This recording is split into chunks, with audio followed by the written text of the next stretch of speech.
fazer o jovem, eu vou dentro. Ata de defesa de dissertação de Hugo Menezes Neto.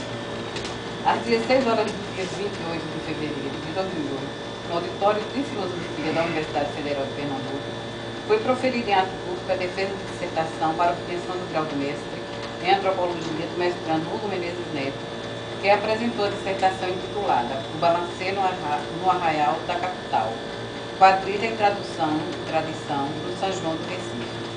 A banca foi formada pelos professores doutores Levicelma Ferreira Albernaz, orientadora da UFPE, Maria Aparecida Lopes Nogueira, examinadora titular interno UFPE, Luciana de Oliveira Chianga, examinadora titular externo FRN. A professora doutora Levicelma Ferreira Albernaz iniciou os trabalhos que constaram de apresentação e argumentação do referido aluno, acompanhado de intervenções dos membros da banca, conforme o regimento interno desta pós-graduação. Após a argumentação pública do examinando, a banca emitiu a seguinte posição final. Quer saber mesmo? Aprovado com distinção.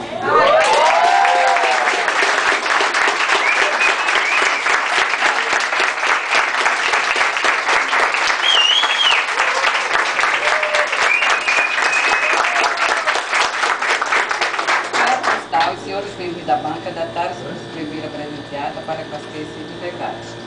Recife, 28 de fevereiro de 2008. Levicelma, Maria Aparecida e Luciana Chianga.